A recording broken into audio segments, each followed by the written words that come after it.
নমস্কার, সুন্দরবন ফিশিং চ্যানেলে আরও একটি নতুন পর্বে সবাইকে স্বাগত জানাই। বন্ধুরা, দিদির বাড়ির থেকে মা, বাবা, বর্ষার বাবা আর দাদা গিয়েছে এসবেস্টার আর কাঠকুটোগুলো নিয়ে আসতে। তো এদিকে আমরা বাড়িতে আছি, বর্ষা, আমি, রাজ রান্না করব।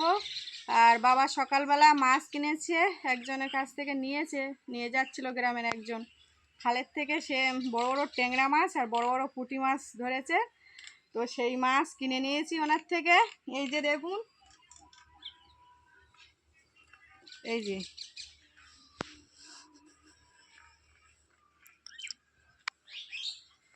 আর এই কয়েকদিন তো আমরা নদীতে আর মাছ ধরতে যেতে পারছি না, ওই জন্য মাছ কিনে নিলাম। এখন দুপুরবেলা রান্না বান্না করব।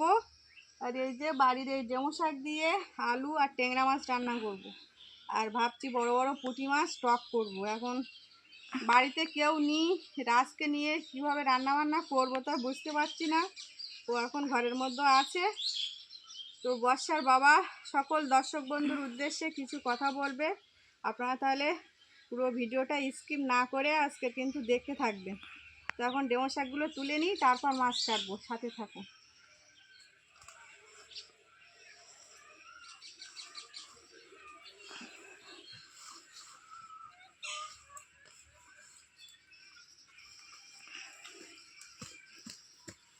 বৃষ্টি হয়েছে তো মাটিগুলো একদম গোড়ায় এঁটে গেছে। এই যে বেশি তুলবো না, বাড়ির শাক বাড়ির সবজি একসঙ্গে তো অত তুলে নষ্ট করার কোনো দরকার নেই। যখন লাগবে বাগান থেকে তুলবো আর তুলেই রান্না বান্না করে খাওয়া দাওয়া করবো। তো এখন মাছগুলো কাটবো। মাছগুলো আগে কেটে নিচ্ছি, তারপর ডেমো শাক পরে কাটবো। আবার ট্যাংরা মাছের ডিম হয়েছে, এই যে একদম বেরিয়ে যাচ্ছে। মাছগুলো আগে কেটে নিচ্ছি, তারপর ডেমো শাকগুলো পরে কেটে নেব। আর যেহেতু খালের মাছ, খালের ট্যাংরা মাছ, পুঁটি মাছ, আর এই যে গুলে মাছ, ট্যাংরা মাছের ভিতরে একটা গুলে মাছ, অনেক দিন বাদে দেখলাম এই গুলে মাছ। এই গুলে মাছ খেতে কিন্তু খুবই টেস্টি। আর এই যে আবার একটা জেল মাছ আছে।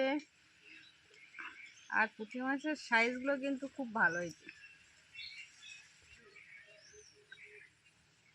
রাজবাবু ঘরের ভিতরে ছিল, এখন চলে এসছে। কি করবে? দুষ্টুমি করবে না তো? এসো আমার কাছে এসো। ট্যাংরা মাছের কিন্তু ডিম হয়েছে, বড় সাইজের ট্যাংরা তো। এই যে আপনাদের দিকে ট্যাংরা মাছের কত দাম, বা এরকম বড় সাইজের পুঁটি মাছের কত দাম, অবশ্যই কমেন্টে জানাবেন।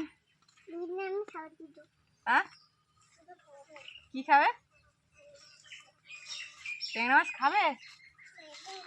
ও, ট্যাংরা মাছের ডিম খাবে, ট্যাংরা মাছ খাবে না। ও, আমি ফেলে দিয়েছি, ওটা ভালো না। তুমি খেলা করো, তোমার সে মাটি কই? রাজবাবু কিন্তু মাটির অনেক কিছু বানাতে শিখে গেছে। কই দেখি একটু কি বানা, দেখি কই, মাটি নিয়ে আসো দেখি। যাও। আর বড় লোকের জুতো পরে ছাড়া হাঁটে না, ও নিজের জুতো পরে কম। সব গুছিয়ে নিয়ে রান্না করতে বসে পড়েছি। এই যে মাছের ঝাল, হলুদ লবণ মাখিয়ে নিয়েছি। আর এই যে শাক আলু কেটেও নিয়েছি। আর সব পুঁটি মাছ কাটতে পারিনি, কারণ রাজকে নিয়ে কাটা যাচ্ছে না। আর ওই জন্য ভাবছি যে পুঁটি মাছের আর টক করবো না, পুঁটি মাছ ট্যাংরা মাছ দিয়ে একটাই তরকারি করছি। আর সকালবেলা একটা শাকের তরকারি বানানো আছে। ও, আমার রাত চলে এসছে, খাবার দাও শুধু, খাবার আর খাবার দেবো দেবো।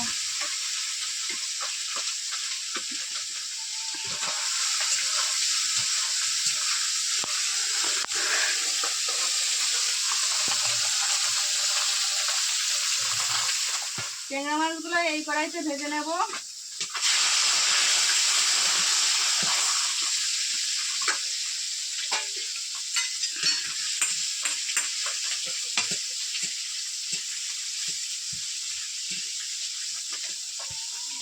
রাজবাবু খাবার চাচ্ছে, ওকে একটু খাবার দিয়ে আসি। আমি তো বসে থাকলাম।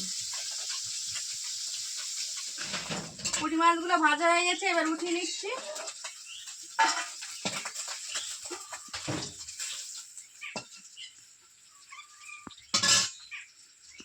এই যে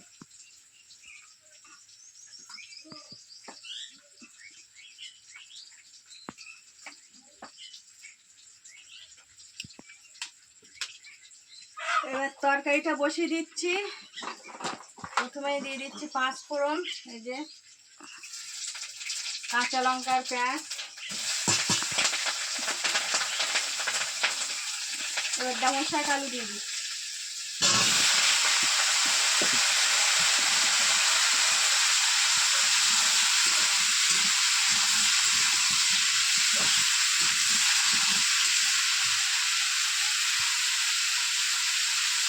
হলুদ গুঁড়ো দিয়ে দিচ্ছি 1 চামচ, আর স্বাদ মতো লবণ দিয়ে দিচ্ছি।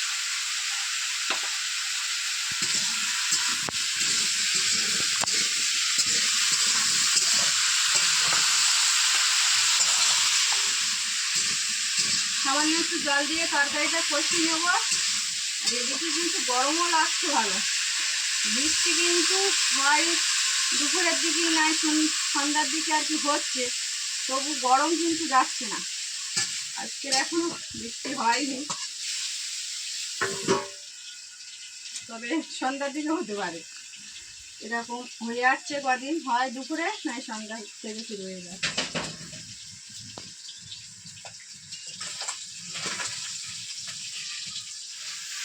তরকারিটা কষি নেওয়া হয়ে গেছে, এবার জল দিয়ে দিব।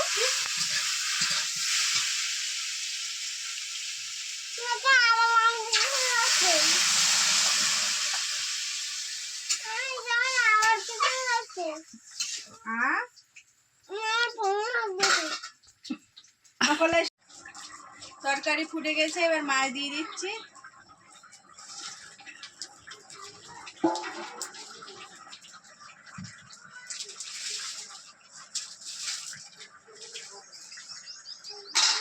ওরা কিন্তু এখনো বাড়ি আসেনি, কখন আসে দেখি। এদিকে তো আমার রান্না হয়ে গেছে, সবাই বাড়ি আসলে খেতে দেবো। তো আপনারা সম্পূর্ণ পর্বটা দেখতে থাকুন। ওরা সবাই বাড়ি চলে এসছে, আর এই যে কাঠ নিয়ে চলে এসছে। লাস্টে এই কাঠগুলো বাকি ছিল, আগে তো এসবেস্টটা চলে এসছে। 2 টিপে কিন্তু সব জিনিসপত্র চলে এসছে। আর এই যে রাজকে এখন ভাত খাওয়াচ্ছি। নিয়ে নিয়ে খোকা নিয়ে ওইটা টেনে নাই, ডিশটা টেনে না। তা এই বৃষ্টি হয় তো এইটা রোদ দেয়, তো সুবিধা হবে না। তো কি এই বৃষ্টি বর্ষা হয়ে তারগুলো ভিজে গেল, আবার শুকিয়ে গেছে।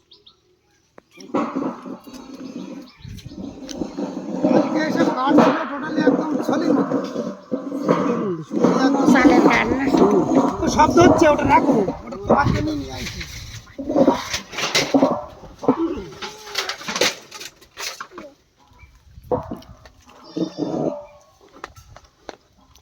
আমি এসে ওই গাছতলায় বুঝেছিলাম, কি রোদ যেন অন্ধকার করে নিয়ে এসছে।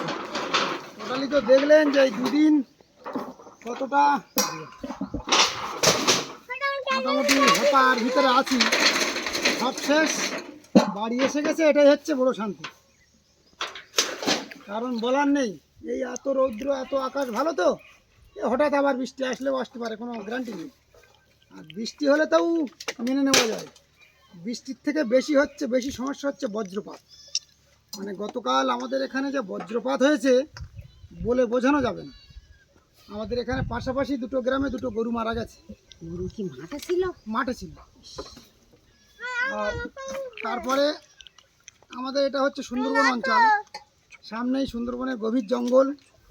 মানে বজ্রটা কিন্তু গাছে বেশি, বন অঞ্চলের অংশে কিন্তু বজ্রপাতটা বেশি হয়, গাছে টানে। এটা আমরা কম বেশি করে যতটুকু জানতে পেরেছি বৈজ্ঞানিক সম্মতভাবে, বন অঞ্চলে বেশি কিন্তু বজ্রপাত হয়।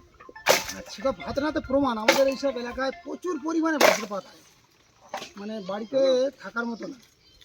পুরো একদম মনে হচ্ছে যেন কোনো মেলা পূজা পার্বণে বাজি ফুটছে এরকম বজ্রপাত হচ্ছে। বন্দুকের আওয়াজ মতন শব্দ হলো কালকে। বর্ষা রাত সব ঘুমিয়েছিল, সব জেগে গিয়েছিল ওই টাইম। আমি ডেকে তুলেছি, আমি তো আর এর মধ্যে শব্দ কি জোরে। এবার রান্নাঘরটা শুরু করব। এক পিঠ হয়ে গেলাম, এই জিনিসপত্রগুলো সব এসে গেল, মোটামুটি আর চিন্তা নেই। রান্নাঘরটা করে দিতে পারলে একটু নিশ্চিন্ত হবো, কারণ বর্ষা হলেই ওখানে জল পড়ছে, ব্যাপক জল পড়ে, ঝামট দেয়। সেই এই যে না নতুন পাইপ লাগাতে পারছি না, একদম ভিতরে ঢোকা যাবে না এখন। নতুন পাইপ লাগাতে পারছি না, যে ভাঙা ঘরে ওই নতুন পাইপ দিলে আর ভেঙে যাবে। আচ্ছা, সে দেখি নতুন পাইপ ওই জন্য আনা দিচ্ছে, না নামাইলে আর নামাইলে যাচ্ছে না। ছবি যাবে না।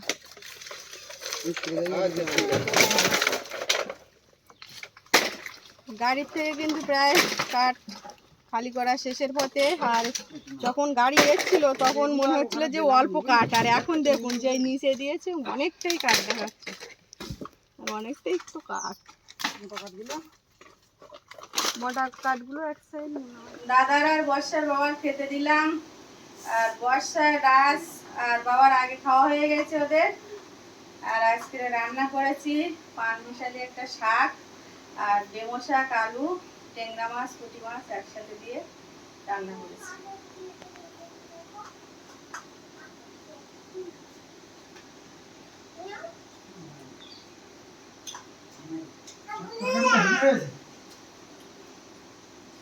দিয়ে রান্না জানো মাছ ওতে আছে লাউ শাক, শান্তি শাক, মাটি পোড়া শাক, তারপরে একটু কচু শাক, ছোট ছোট ডেমো শাক, বিভিন্ন শাক। শুধু রান্না হয়েছে 5 ফোড়ন আর শুকনো লঙ্কা, কোনো পেঁয়াজ রসুন কিছু নেই। বড় একটা কাল মাথার থেকে নেমে গেল, খুব টেনশনে ছিলাম। গতকাল তো বিশাল বৃষ্টি, কখন বাড়ি নিয়ে আসবো সেই চিন্তা। যাই হোক, ঠাকুর অন্তত মুখ তুলে তাকিয়েছে, সকাল থেকে টানা রৌদ্র এসে গেল সব। মেন কথা জিনিসপত্র খুলে যদি ওইভাবে রাখো, তাই তো ফাঁকা থাকে। আর এই খেতে বসেই মানে একটা বিষয় চলে আসলো মনের ভিতরে, কারণ এগুলো মেনে নেওয়া যায় না, ওই জন্যেই বলতে হয়। অনেকে আপনারা বলছেন যে এইসব বিষয়, পারিবারিক বিষয় বা বিভিন্ন বিষয়, কুচকাচালি বিষয়, এগুলো সোশ্যাল মিডিয়ায় আনতে বারণ করছেন। বুঝতে পারছি এগুলো ভালো জিনিস না, এগুলো বুঝি না, বুঝি।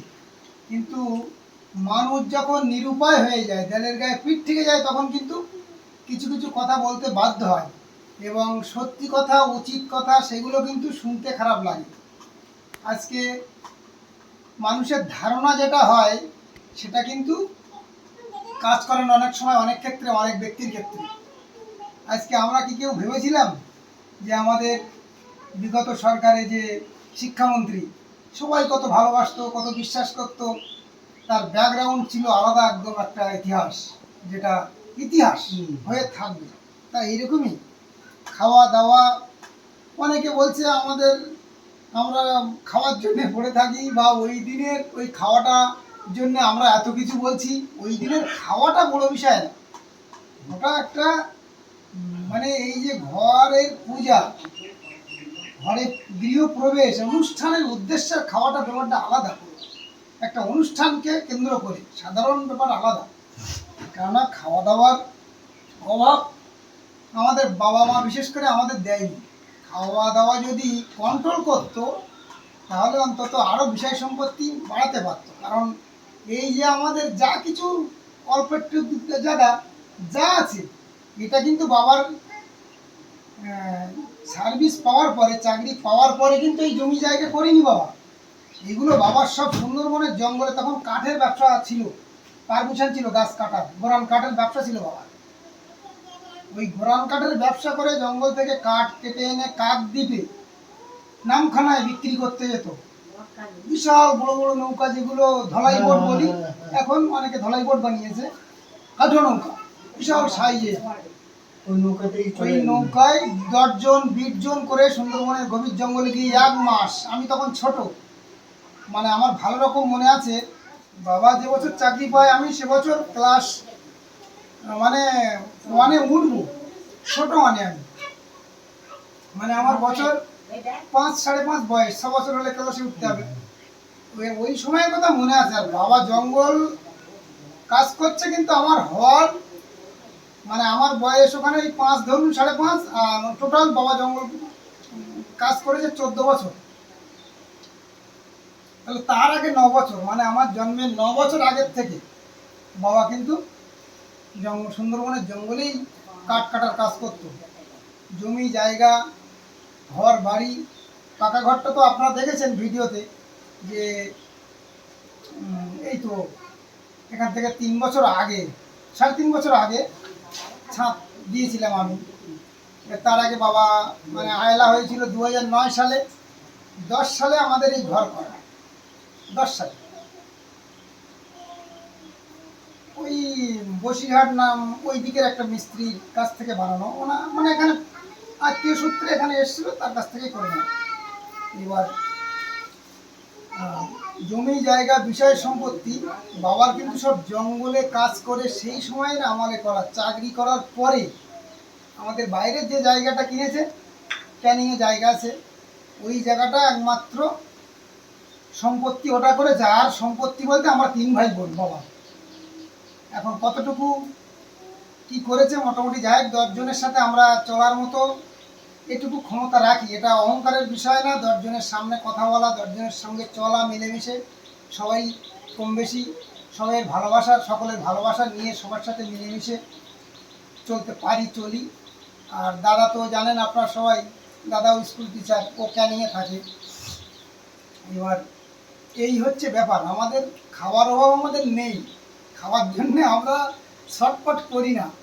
আর বিশেষ করে দেখেছেন এই ইউটিউবে আসার পরে আমাদের বাড়ির খাওয়া দাওয়া মেনু এগুলো তো দেখেছেন, কম বেশি যতটুকু দেখানো হয়, খাওয়া দাওয়ার অতটাও আমাদের সমস্যা না, সমস্যাটা অন্য ব্যাপার। সেটা কিন্তু অনেকে বোঝার চেষ্টা করে না, বোঝে না।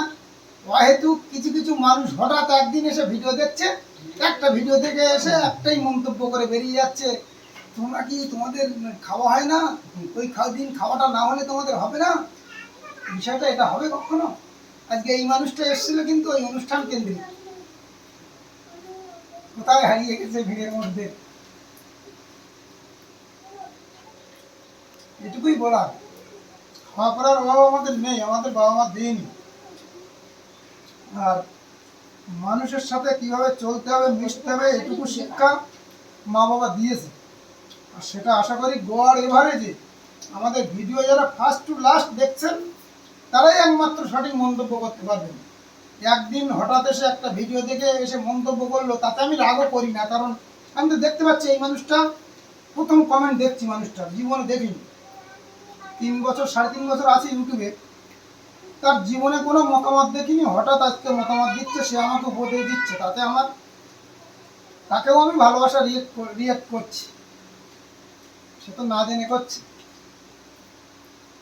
আর সেই গুণটা কিন্তু আমার ভিতরে, বাবার গুণটা কম বেশি করে রাজ বর্ষা বিশেষ করে ওরা দুজন যখন যা খেতে চায়, কাছে না থাকলেও ধার করে এনেও আমি কিন্তু ওদের দিই। সেটা তো দেখছেন আপনি, কয়েকদিন আছেন, কারণ বাচ্চা কাচ্চা ওদের খাওয়ার ইচ্ছা। আজকে আমি আয় করলাম, ইনকাম করলাম, সম্পত্তি করলাম, প্রচুর কিছু করলাম, কি মূল্য আছে?